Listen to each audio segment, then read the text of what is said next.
Salut tout le monde, c'est Nitrose. Alors aujourd'hui, on se retrouve pour une nouvelle vidéo. Dans cette vidéo, je vais vous donner mon avis sur l'épisode 3 du spin-off The Walking Dead de Daryl Dixon, The Book of Carol. Juste avant que ceci commence, n'hésitez pas à aller voir mes critiques des 2 premiers épisodes du spin-off.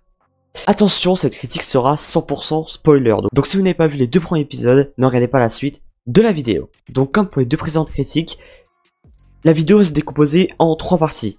La première, j'ai parlé un peu des scènes importantes de l'épisode. La deuxième, mon avis sur chaque personnage. Et la troisième, je vais vous dire ce que je pense de l'épisode. Vous êtes prêts? C'est parti.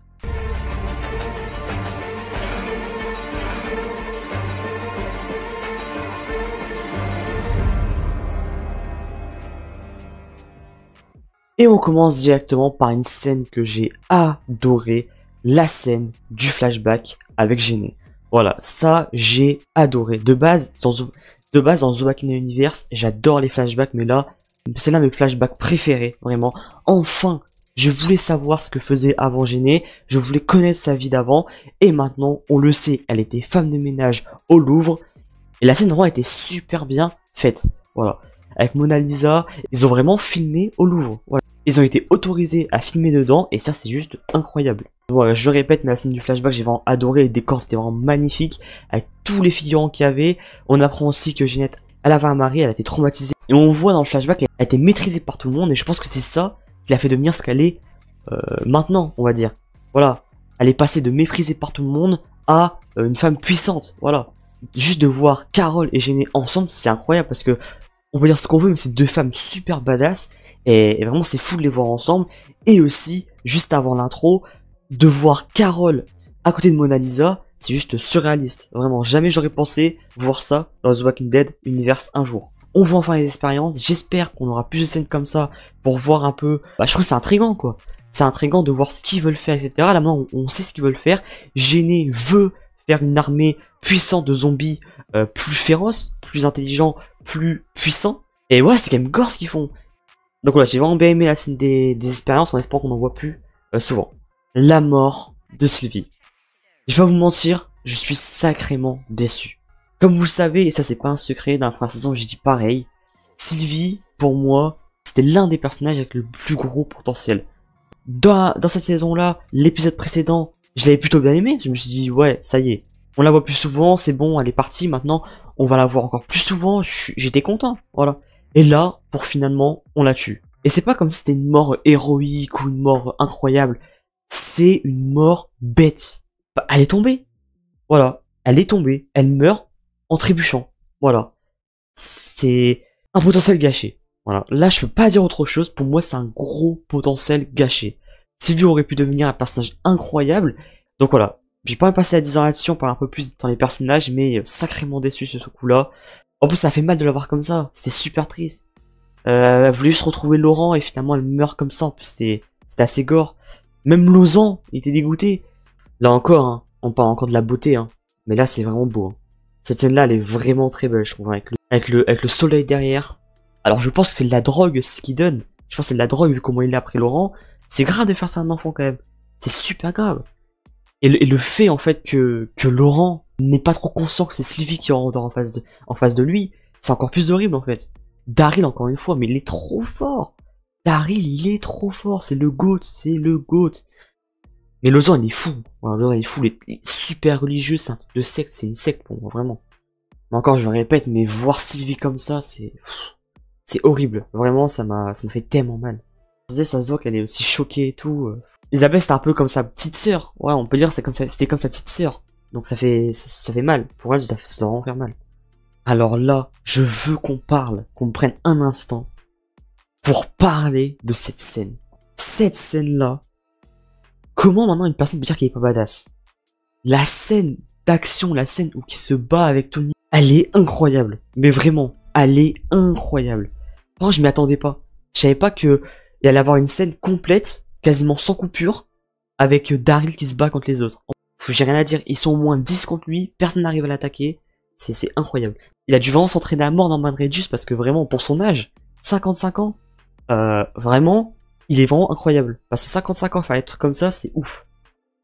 Bon, bah finalement il se fait capturer, bon restez sûr, hein. Restez sûr, déjà qu'il arrive jusqu'à là, c'est incroyable. Carole est trop intelligente, elle est trop maligne, elle est manipulatrice, mais un truc de malade.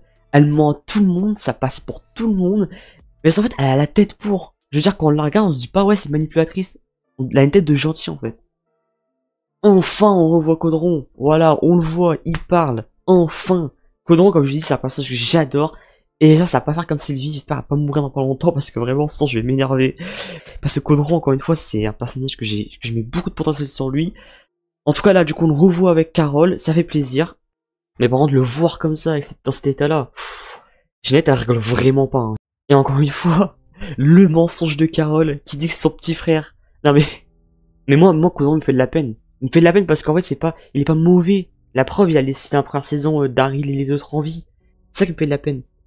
Et cette scène-là entre Lausanne et Daryl, pour moi en fait, elle prouve ce que je dis en fait. C'est Lausanne, c'est comme le chef d'une secte. Je veux dire, il est à 100% sur la religion. Il le dit lui-même. Il lui dit que pour lui, les personnes qui sont pas comme lui, qui sont pas religion, pour eux ça arrête de vivre. Lausanne, il le dit. C'est pour lui, Laurent, c'est vraiment lui qui va redonner vie à la communauté, bah, comme il l'appelle. Pour moi, c'est une secte, mais la communauté. Il a dit tout repose sur notre amour envers Laurent. Et il veut vraiment que Laurent se fasse mordre pour prouver qu'il se ressemblera pas. Et quand il dit à la fin à Daryl, quand Daryl il dit, et si vous vous trompez, et Lausanne il dit, si je me trompe, plus de raison d'exister. C'est la preuve en fait que lui, il vit pour la religion. La trahison. Voilà, la plus trahison. Alors en vrai, sur ce coup-là, en fait je sais pas me positionner. Je dis d'un côté, c'est pas normal parce que Carole lui faisait confiance, mais de l'autre je me dis, tout le monde aurait fait ça. Si par exemple quelqu'un aurait dit tu peux sauver quelqu'un de proche de ta famille si tu dis où qu'elle est. Voilà, moi je le fais aussi. Donc voilà, d'un côté je l'en veux, mais d'un côté je la veux pas. Encore une fois, hein, Carole la manipulatrice. Carrément maintenant c'est plus son petit frère, maintenant elle veut le tuer. Elle doit tuer Daryl. Daryl qui est mal au point, franchement ça me fait mal. En fait c'est tellement rare qu'on le voit diminuer comme ça. On le voit toujours fort et tout, que de le voir aussi faible ça fait mal. Gêné et Lausanne sont à l'opposé, mais vraiment strict opposé.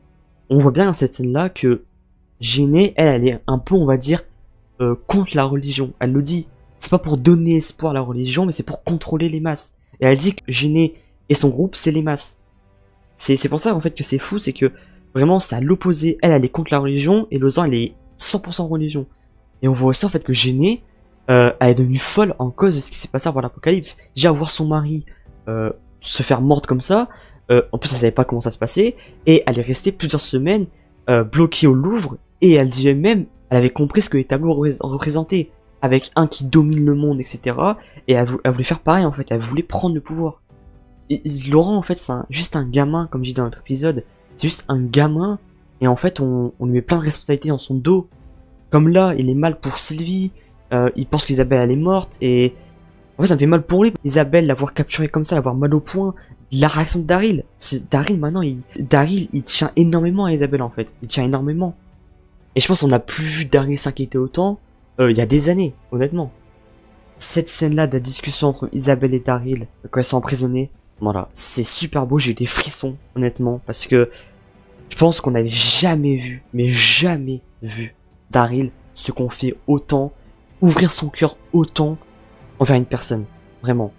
Et l'histoire qu'il raconte, Isabelle qui dit qu'elle veut juste entendre sa voix, je trouve ça super touchant. Même l'histoire que raconte Daryl avec la fée, avec tout ça en fait c'est un cumul qui fait des frissons, parce que vraiment c'est mignon de voir ça, Daryl qui s'approche d'une personne, qui tient à elle, et j'espère que Daryl aura le droit à son bonheur comme Judith lui a dit.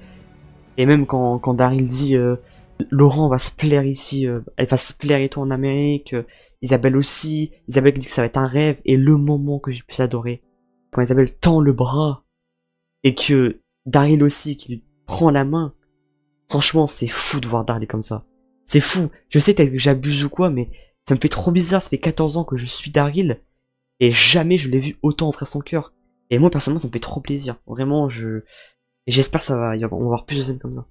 Et la dernière scène de l'épisode, c'est avec Carole et Gênée. Gênée vraiment, on dirait une dictature, vraiment, c'est fou parce que c'est elle qui donne les ordres. En plus elle parle de liberté, égalité, fraternité, c'est quand même fou quand tu diriges une communauté comme ça, un peu d'esclaves, et tu t'oses dire fraternité, égalité, bof bof. Donc voilà, fin d'épisode, ça risque d'être vraiment tendu, on en parlera dans la troisième partie. On a fini la première partie, maintenant passons à la deuxième, les personnages. Donc les personnages, on parlait d'abord du moins important au plus important.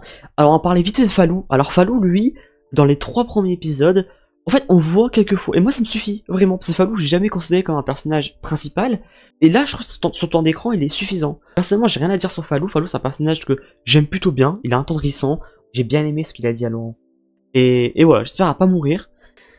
Ensuite, on va parler, et ça me fait mal d'en parler, de Sylvie. C'est ma grosse déception d'épisode de Sylvie. C'était vraiment quelqu'un que j'avais énormément d'espoir. La phrase potentiel gâché, elle est pour elle. Voilà, pour moi c'est un potentiel gâché mais à 100%. Elle aurait pu devenir incroyable, mais vraiment.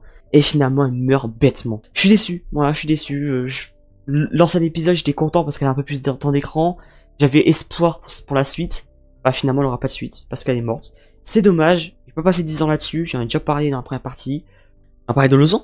Il est de plus en plus fou, mais je trouve qu'il est intéressant parce qu'on voit plus en plus de temps d'écran, on voit plus en plus, et en plus de ça, c'est intriguant ce qu'il veut faire. J'arrive pas à comprendre ce qu'il veut faire. Alors oui, il veut faire mordre Laurent, mais après, même s'il le fait mordre, même si ça marche, il va faire quoi après? Et si ça marche pas, qu'est-ce qu'il va faire? Voilà, c'est ça que j'ai envie de savoir ce qu'il veut faire, et surtout ce qu'il va faire avec Daryl. Et parce qu'il va le livrer à Gêné, on verra bien, mais en tout cas, Lausanne est très intéressant. Ensuite, on va parler de Laurent. Donc, Laurent, c'est très intéressant, vraiment. Il est un peu moins présent que la première saison, je trouve, mais que son intrigue devient de plus en plus intéressant. Parce qu'on voit que Gêné veut le tuer, mais Lausanne, lui, veut faire un messie. Et j'ai hâte de voir la suite avec lui. Qu'est-ce qu'il va devenir? Qu'est-ce qui va se passer? Est-ce qu'il va vraiment réussir à partir en Amérique avec Daryl? On verra bien. Mais par contre, il faut vraiment arrêter avec le délire de messie. Hein. Vraiment, faut arrêter parce que le gamin a trop de responsabilités alors que c'est vraiment qu'un gamin, quoi. Voilà, c'est un enfant. En fait, il a tout le poids. Il a eu tout le poids sur ses épaules-là. Ensuite, on peut parler d'Isabelle. Alors, on peut parler d'Isabelle. Isabelle, voilà. Dans la première saison, c'était mon gros coup de cœur. Là, pareil, vraiment, je l'adore toujours autant. Elle a pas trop de temps d'écran. J'espère qu'on aura plus dans les prochains épisodes. Même si, voilà, c'est déjà beaucoup, mais je trouve qu'il n'y a pas encore assez. Mais en tout cas, voilà, l'actrice Clémence Poésie, elle joue extrêmement bien. Vraiment, elle joue très très bien. Comme pour les autres personnages, ça devient vraiment plus intéressant pour elle. On voit vraiment, elle aussi, elle s'ouvre énormément à Daryl. Elle l'aime, voilà, là, elle a pas de photo, elle l'aime. Et voilà, quoi, j'espère avoir plus de scènes entre les deux, entre Daryl et Isabelle. Ensuite, on va parler de Gêné. Gêné aussi, vraiment, moi, je l'ai adoré. La scène de flashback était incroyable. Comme j'ai dit, c'est quand même fou qu'ils ont autorisé à tourner là-dedans. C'est incroyable, mais bon, ça fait plaisir, voilà. Les décors sont toujours aussi magnifiques. Hein. Et voilà, Ginette, c'est vraiment un personnage super intriguant. Enfin, on sait ce qu'elle faisait avant, mais j'ai hâte d'en savoir encore plus sur elle. Qu'est-ce à faire parce qu'à la fin de l'épisode, on voit bien qu'elle veut attaquer l'ONU. Qu'est-ce qui va se passer? Ça risque d'être vraiment tendu, mais hâte de la voir plus souvent à l'écran. En tout cas, l'actrice, je la connaissais pas, mais elle est incroyable et c'est très badass. Ensuite, on va parler de Carole. Voilà, Carole, Carole toujours aussi incroyable, vraiment. Toujours si badass, voilà. Encore une fois manipulatrice, voilà. Je le dis, hein, mais elle est très très très manipulatrice. Elle ment tout le temps, mais ça marche. Comme je disais, parce qu'en fait, elle a la tête d'une personne gentille. Du coup, tout le monde lui donne les réponses, etc. Et elle arrive bien à mentir, bien à manipuler. Mais par contre, j'ai l'impression que ça marche pas trop avec Gêné. Voilà, Gêné, elle comprend, elle est aussi intelligente. J'espère vraiment dans le prochain épisode, ce soir, les retrouver avec Daryl, parce que j'ai vraiment trop hâte en fait de les retrouver. Mais voilà, encore une fois pour terminer, Carole, encore une fois super badass. On a eu un peu moins de temps d'écran, mais c'est pas plus mal, j'expliquerai dans la troisième partie. Quoi de mieux de terminer avec le meilleur? Daryl Dixon. Ce sera toujours le dernier personnage à présenter, tellement il est incroyable. Aucune minute avec lui me déçoit. Norman Reedus, encore une fois, c'est un acteur incroyable et voilà, cet épisode-là, vraiment, je l'ai adoré. C'est un épisode plutôt plus psychologique. C'est vraiment torturé, mais vraiment la scène d'action, comme j'en ai parlé, elle est incroyable. On a eu quasiment 5-10 minutes, quasiment non-stop de baston. Norman Reedus, à 55 ans, il est vraiment super agile.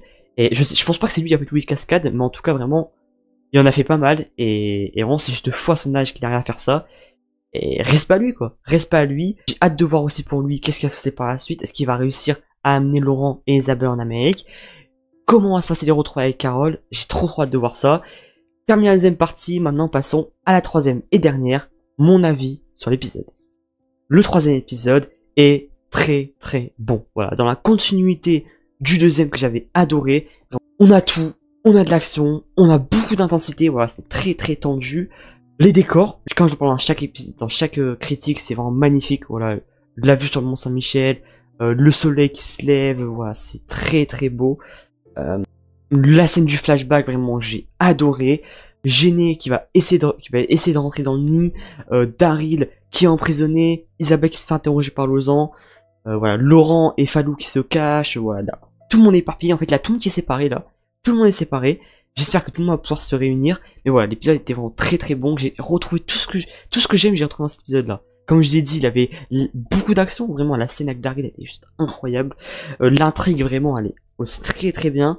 On a eu la mort de Sylvie, ça m'a fait très très mal, ça je vais pas vous mentir, j'avais tout mon d'espoir sur elle, mais bon, voilà, c'est pas grave, RIP Sylvie. Et en fait, comme je vous ai dit, je suis content qu'on a eu moins de temps d'écran pour Carole, parce que je trouvais en fait dans le premier épisode et dans le deuxième, qu'on avait en fait beaucoup trop d'écran pour elle justement. Pour moi, le spin-off s'appelle The Walking Dead, Daryl Dixon, The Booth of Carole, il y a les deux prénoms, il y a Daryl et Carole. Alors pourquoi, dans le premier et deuxième, on voit 90% de Carole? Ça, j'ai trouvé ça super dommage. Ça, pour moi, ça va dans les défauts. Mais là, ça, dans le troisième épisode, ça a été vraiment bien. Le temps d'écran a bien été partagé. Et ça, vraiment, j'espère que c'est pareil pour les prochains épisodes. Parce que vraiment, c'était parfait, je trouve. Un autre petit défaut aussi que je donnerais au spin-off pour le moment, c'est la langue. Voilà. Je ne comprends pas, depuis la première saison, pourquoi les Français entre eux parlent anglais. Déjà, comment Carole peut comprendre les personnes qui parlent français? Comment les Français peuvent comprendre ce que dit Carole? Comment ils peuvent tous être bilingues? Voilà, ça c'est l'une des seuls défauts que je pourrais dire au spin-off, c'est par rapport à la langue. J'espère vraiment qu'on aura les retrouvailles dans le quatrième épisode. Voilà, j'espère, pour moi, ce serait vraiment l'épisode parfait. La moitié sans les retrouvailles, l'autre moitié avec les retrouvailles. Vraiment, ce serait trop bien. Trop hâte de voir les retrouvailles, comment va réagir Daryl, comment va réagir Carole. Ça va vraiment être très émouvant, je pense, les retrouvailles. On est à la mi-saison, ça passe vite. Bon, j'ai envie de pleurer parce que vraiment ça passe trop vite. C'est dommage, on n'a pas 8 épisodes comme la deuxième saison de Dead City. Parce que vraiment, 6 saisons, c'est bien, 6 épisodes, c'est bien. Hein. Mais c'est trop court. C'est trop court, ça va trop vite. On a la mi-saison. J'ai l'impression qu'on vient de commencer, quoi. Et voilà, quoi. J'ai vraiment hâte de voir la suite qui s'annonce vraiment très intense. Là, Jenna va vraiment attaquer le nid. Elle va vraiment rentrer dedans. Daryl, je pense qu'il va essayer de s'échapper. Ouais, j'espère qu'il va réussir. Voilà. Isabelle se fait interroger. Falou et Laurent, je pense qu'ils vont essayer de sauver Isabelle et Daryl en espérant qu'ils arrivent. Et ouais, ça va être très intéressant. Aussi, Caudron. Ah, j'ai oublié de vous parler de Caudron dans les personnages. J'ai oublié, mais ça, pas besoin parce que Caudron, il apparaît 2 secondes en espérant le voir beaucoup plus. On va le voir debout, surtout, j'espère. Parce qu'on l'a vu les 2-3 minutes dans les deux précédents épisodes. J'espère qu'on va voir vraiment beaucoup plus dans les 3 prochains. Et puis voilà quoi, encore une fois, j'ai trop hâte de voir la suite. Pour l'instant, le spin-off, la deuxième saison est bien meilleure que la première. Même si la première, je l'avais déjà bien aimé, la deuxième, je trouve, elle est vraiment largement meilleure. Et voilà quoi, j'espère que ça va être pareil pour les 3 prochains épisodes. La fin de cette critique, j'espère comme d'habitude qu'elle vous a plu. N'hésitez pas à me dire dans les commentaires déjà ce que vous avez pensé de cet épisode-là. Si vous l'avez bien aimé, ce que vous pensez de cette saison pour l'instant, vu qu'on est à la mi-saison. J'ai trop hâte de voir la suite. N'hésitez pas à liker la vidéo et à la partager. Pour le référencement, ça m'encouragerait énormément. Et surtout, à vous abonner et à activer la cloche des notifications pour ne rater des prochaines vidéos. On se retrouvera très bientôt pour la critique d'épisode 4. N'oubliez pas, vive The Walking Dead Universe, stay rose, portez-vous bien. Ciao, ciao!